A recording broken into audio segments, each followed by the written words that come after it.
বৃষ রাশিতে বৃহস্পতি প্রবেশ করবার সঙ্গে সঙ্গেই রাহুর ইম্প্যাক্ট কিন্তু অনেকটাই প্রশমিত হবে এবং ফোর্থ হাউস যাকে বলা হয় হাউস অফ স্টেবিলিটি, ফলে যে মুহূর্তে কুম্ভের চতুর্থে দেবগুরু বৃহস্পতি অবস্থান করবেন তখন কিন্তু কুম্ভের স্টেবিলিটি ফ্যাক্টর বাড়তে দেখতে পাওয়া যাবে। বন্ধু বান্ধব পারিপার্শ্বিক পরিবেশের সাপোর্ট কিন্তু কুম্ভ পাবেন, মায়ের সঙ্গে সম্পর্ক ভালো হবে এবং যে মুহূর্তে দেবগুরু বৃহস্পতি বৃষতে প্রবেশ করবেন তিনি কৃতিকা নক্ষত্রে থাকবেন। এই নক্ষত্র হলো কুম্ভের সপ্তমপতি অর্থাৎ রবির নক্ষত্র, ফলে এই নক্ষত্রে বৃহস্পতির অবস্থান সেটা কিন্তু অনেকটাই ভালো কুম্ভের ক্ষেত্রে। ফাইন্যান্সিয়াল সেক্টর থেকে শুরু করে ম্যারিটাল রিলেশনশিপ সেই সমস্ত দিক থেকে কিন্তু এই বিষয়টি অনেকটাই পজিটিভ, অনেকটাই শুভ।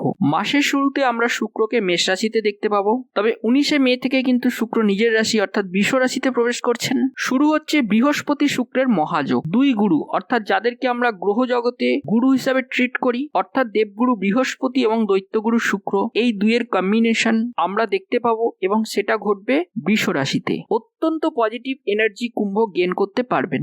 এই ক্ষেত্রে দ্বিতীয়পতি এবং একাদশপতি বৃহস্পতি এবং তারই সঙ্গে সঙ্গে একক রাজ্যক কারক গ্রহ শুক্র, চতুর্থপতি এবং নবমপতি, অবশ্যই রাজ্যক তুল্য ফল এটা কিন্তু পেতে চলেছেন এই সময় কুম্ভ রাশির মানুষরা। 19 তারিখের পর থেকে এই কম্বিনেশন আমরা দেখতে পাবো। কাক কিংবা কালো কুকুরকে যদি প্রতিদিন অল্প করে কিছু খাওয়াতে পারেন সেক্ষেত্রে কিন্তু আপনার শনি 7.5 প্রভাব এবং দ্বিতীয়ভাবে রাহু থাকার নেগেটিভিটি অনেকটাই কমবে।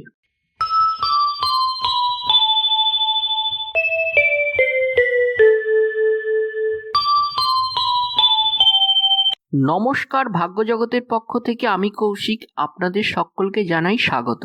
আজকের আলোচ্য বিষয় মে মাস 2024 সাল কুম্ভ রাশি। এই মুহূর্তে কুম্ভ রাশির ক্ষেত্রে চলছে শনির 7.5। অন্যদিকে দ্বিতীয় ভাব অর্থাৎ সম্পূর্ণ অর্থ ত্রিকোণ তার উপরে চলছে রাহুর প্রভাব, ফলে কুম্ভ কিন্তু বেশ কিছুটা ট্রেসের মধ্যেই রয়েছেন। দেবগুরু বৃহস্পতি কুম্ভের চতুর্থ ভাবে প্রবেশ করতে চলেছেন, ফলে চতুর্থ ভাব থেকে তার দৃষ্টি পড়বে অষ্টম, দ্বাদশ এবং সবচেয়ে গুরুত্বপূর্ণ হচ্ছে দশমে। কর্মক্ষেত্রে রাহুর দৃষ্টির প্রভাবে যে নেগেটিভিটি ক্রিয়েট হয়েছিল সেটার কিন্তু কিছুটা নেগেটিভিটি কমতে দেখতে পাওয়া অবশ্যই যাবে। এছাড়াও বেশ কিছু গ্রহ পরিবর্তন রয়েছে।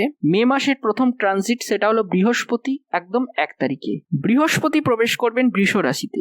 বৃষ রাশিতে বৃহস্পতি প্রবেশ করবার সঙ্গে সঙ্গেই রাহুর ইম্প্যাক্ট কিন্তু অনেকটাই প্রশমিত হবে এবং ফোর্থ হাউস যাকে বলা হয় হাউস অফ স্টেবিলিটি, ফলে যে মুহূর্তে কুম্ভের চতুর্থে দেবগুরু বৃহস্পতি অবস্থান করবেন তখন কিন্তু কুম্ভের স্টেবিলিটি ফ্যাক্টর বাড়তে দেখতে পাওয়া যাবে। বন্ধু বান্ধব পারিপার্শ্বিক পরিবেশের সাপোর্ট কিন্তু কুম্ভ পাবেন, মায়ের সঙ্গে সম্পর্ক ভালো হবে এবং যে মুহূর্তে দেবগুরু বৃহস্পতি বৃষতে প্রবেশ করবেন তিনি কৃতিকা নক্ষত্রে থাকবেন। এই নক্ষত্র হলো কুম্ভের সপ্তমপতি অর্থাৎ রবির নক্ষত্র, ফলে এই নক্ষত্রে বৃহস্পতির অবস্থান সেটা কিন্তু অনেকটাই ভালো কুম্ভের ক্ষেত্রে। ফাইন্যান্সিয়াল সেক্টর থেকে শুরু করে ম্যারিটাল রিলেশনশিপ সেই সমস্ত দিক থেকে কিন্তু এই বিষয়টি অনেকটাই পজিটিভ, অনেকটাই শুভ। 14ই মে রবিও প্রবেশ করবে বৃষ রাশিতে এবং রবি বৃহস্পতি যোগ সৃষ্টি হবে এবং মঙ্গল সারা মাস জুড়েই কিন্তু মীন রাশিতে থাকবে, ফলে দ্বিতীয়ভাবে রাহু মঙ্গল যোগ সৃষ্টি হবে। এটা কিন্তু একটা ঘাতক যোগ, সাবধান হতে হবে কুম্ভ রাশির জাতক এবং জাতিকাদের। 10ই মে মেষ রাশিতে প্রবেশ করবে বুধ, অর্থাৎ 10ই মে পর্যন্ত বুধের অবস্থান মীন রাশিতে এবং রাহু মঙ্গল বুধ কঠিন কম্বিনেশন। তবে 10ই মের পর থেকে বুধ প্রবেশ করছে মেষ রাশিতে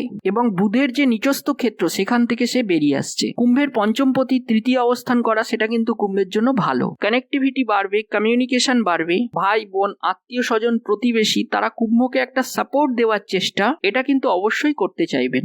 মাসের শুরুতে আমরা শুক্রকে মেষ রাশিতে দেখতে পাবো, তবে 19শে মে থেকে কিন্তু শুক্র নিজের রাশি অর্থাৎ বৃষ রাশিতে প্রবেশ করছেন। শুরু হচ্ছে বৃহস্পতি শুক্রের মহাযোগ। দুই গুরু অর্থাৎ যাদেরকে আমরা গ্রহ জগতে গুরু হিসাবে ট্রিট করি অর্থাৎ দেবগুরু বৃহস্পতি এবং দৈত্যগুরু শুক্র, এই দুইয়ের কম্বিনেশন আমরা দেখতে পাবো এবং সেটা ঘটবে বৃষ রাশিতে। অত্যন্ত পজিটিভ এনার্জি কুম্ভ গেন করতে পারবেন। এই ক্ষেত্রে দ্বিতীয়পতি এবং একাদশপতি বৃহস্পতি এবং তারই সঙ্গে সঙ্গে একক রাজ্যক কারক গ্রহ শুক্র, চতুর্থপতি এবং নবমপতি, অবশ্যই রাজ্যক তুল্য ফল এটা কিন্তু পেতে চলেছেন এই সময় কুম্ভ রাশির মানুষরা। 19 তারিখের পর থেকে এই কম্বিনেশন আমরা দেখতে পাবো। সারা মাস জুড়েই শনিদেব অবস্থান করে থাকবেন কুম্ভ রাশিতে এবং তার দ্বিতীয় রাহু আর অষ্টমে কেতুর অবস্থান। এই কেতুর অবস্থান কিন্তু তন্ত্র মন্ত্র, জ্যোতিষ শিক্ষা, জ্যোতিষ চর্চা ইত্যাদি ক্ষেত্রে কিন্তু আগ্রহ বাড়াবে এবং তার সাথে সাথে সাবকনসিয়াস মাইন্ডকে অ্যাক্টিভ করবার একটা চেষ্টা সেটাও কিন্তু অষ্টম ভাবস্থ কেতুর মধ্যে থেকে দেখতে পাওয়া যাবে। ফলে যারা ভাবছেন মেডিটেশন বা ধ্যান করবেন, একটু স্পিরিচুয়াল লাইফের ক্ষেত্রে অগ্রসর হবেন এবং এক্ষেত্রে আধ্যাত্মিক চেতনা কিন্তু আপনার মনের মধ্যেই গড়ে উঠতে দেখতে পাওয়া যাবে। সেই সমস্ত মানুষদের ক্ষেত্রে কিন্তু ডেভেলপমেন্ট বা বেটারমেন্টের সুযোগ কিন্তু আসতে চলেছে। কুম্ভ রাশি, কুম্ভ লগ্ন এপ্রিলে যে ট্রেস ফেস করেছেন, মে মাসে কিন্তু সেই ট্রেস কমতে চলেছে। অ্যাটলিস্ট কিছুটা বিলাসিতা, কিছুটা আরাম, কিছুটা শান্তি এবং কিছুটা সুখ এটা কিন্তু কুম্ভ অবশ্যই পাবেন। কুম্ভের আত্মবিশ্বাস বাড়তে দেখতে পাওয়া যাবে। বাক্যের ওপর কুম্ভের নিয়ন্ত্রণ সেটা কিন্তু কমতে চলেছে। কুম্ভের যে বিহেভিয়ার বা স্বভাব সেটাতে কিন্তু কিছুটা সমস্যা বাড়তে দেখতে পাওয়া যাবে। বেশ কিছু কাছের মানুষ তারা কিন্তু কুম্ভের অ্যাটিটিউডে কিছুটা দুঃখ পেতে পারেন।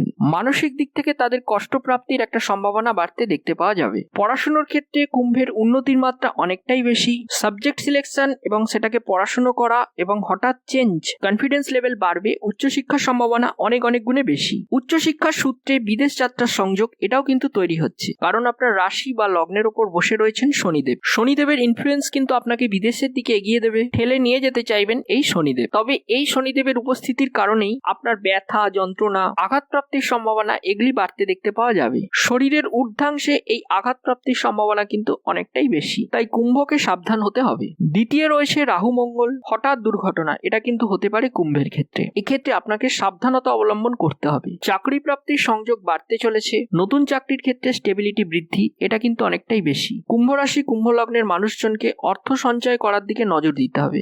যদিও দ্বিতীয় রাহু রয়েছে, সেক্ষেত্রে অর্থ সঞ্চয় করা ভীষণ কঠিন এবং এই সময় বাবা, মা, কোনো একজন আত্মীয় পরিজনের কারণে আপনার ব্যয় বৃদ্ধি বাড়তে দেখতে পাওয়া যাবে এবং আপনার যে ব্যয় বৃদ্ধি বাড়ছে সেটার প্রতি নিয়ন্ত্রণ রাখা সেটা কিন্তু বেশ কঠিন হয়ে দাঁড়াবে। তবে আর্নিংও কিন্তু কিছুটা বাড়তে দেখতে পাওয়া যাবে, কারণ একাদশপতি বৃহস্পতি তিনি কিন্তু শুক্রের সাথে যুক্ত হয়ে রয়েছেন চতুর্থভাবে। এর ফলে কিন্তু আয় ব্যয়ের ক্ষেত্রে কিন্তু একটা সামঞ্জস্য বজায় থাকবে। তবে সঞ্চয় করা কঠিন হতে চলেছে কুম্ভের জন্য।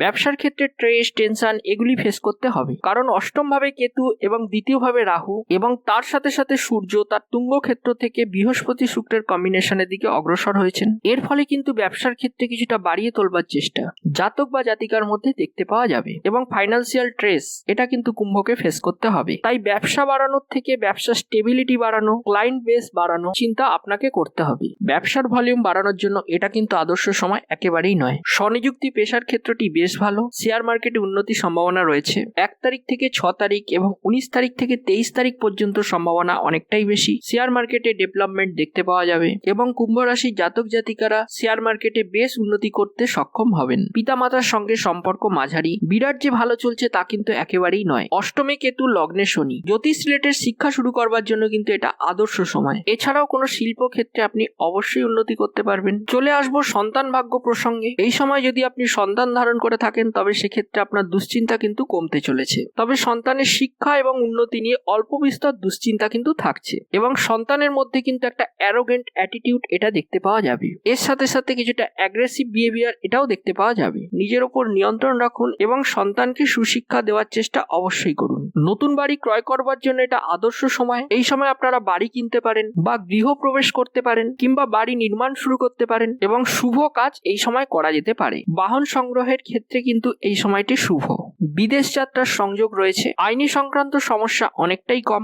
দেবগুরু বৃহস্পতি আপনাকে হিউজ প্রোটেকশন দেবে। তারই সাথে সাথে নতুন কিছু বন্ধুত্ব সৃষ্টি হতে দেখতে পাওয়া যাবে, যারা অবশ্যই আপনার জন্য বেনিফিশিয়াল বা উন্নতি সূচক।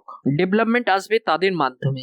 যখন আপনি কিছু না কিছু বিপদে সমস্যায় পড়বেন সেই সময় এই মানুষগুলি কিন্তু আপনাকে সাপোর্ট দেবে এবং এদের সহচর্য, এদের সাপোর্ট, এদের উদ্দেশ্য কিংবা পরামর্শ সেগুলি কিন্তু আপনাকে বেনিফিশিয়াল ব্যাকআপ দেবে। আপনি উঁচুতে উঠতে পারবেন এবং সাপোর্ট আপনি অবশ্যই পাবেন। জীবনে ভালো রকম একটা ডেভেলপমেন্ট দেখতে পাওয়া যাবে। মাতৃকুল থেকে কিছুটা উন্নতি রয়েছে। মায়ের স্বাস্থ্যের উন্নতির সম্ভাবনা অনেকটাই বেশি। দীর্ঘদিন ধরে আপনার মা কষ্ট পাচ্ছিলেন, এবার সুস্থ হয়ে উঠবার প্রবণতা বাড়তে দেখতে পাওয়া যাবে এবং মানুষকে অতিরিক্ত ভরসা করে ঠকতে পারেন। শিক্ষার ক্ষেত্রে উন্নতি দেখতে পাওয়া যাবে। বিয়ের কথাবার্তা ফাইনাল হতে পারে। কুম্ভ রাশি সংক্রান্ত ব্যাপারে আরো বিস্তারিত জানতে হলে ক্লিক করুন আই বাটনে এবং আমি এন্ড স্ক্রিনেও এই লিঙ্ক দিয়ে দেবো। আপনারা চাইলে সেখান থেকেও কুম্ভ রাশি সম্পর্কে বিস্তারিত জানতে পারেন। এবারে চলে আসবো আসবো প্রতিকার সংক্রান্ত আলোচনায়। প্রতি শনিবার করে শনি মন্দিরে এবং কালী মন্দিরে পুজো দেওয়ার চেষ্টা করুন, এতে আপনি বেশ কিছুটা শুভফল পাবেন। এবং কাক কিংবা কালো কুকুরকে যদি প্রতিদিন অল্প করে কিছু খাওয়াতে পারেন, সেক্ষেত্রে কিন্তু আপনার শনির 7.5 প্রভাব এবং দ্বিতীয়ভাবে রাহু থাকার নেগেটিভিটি অনেকটাই কমবে।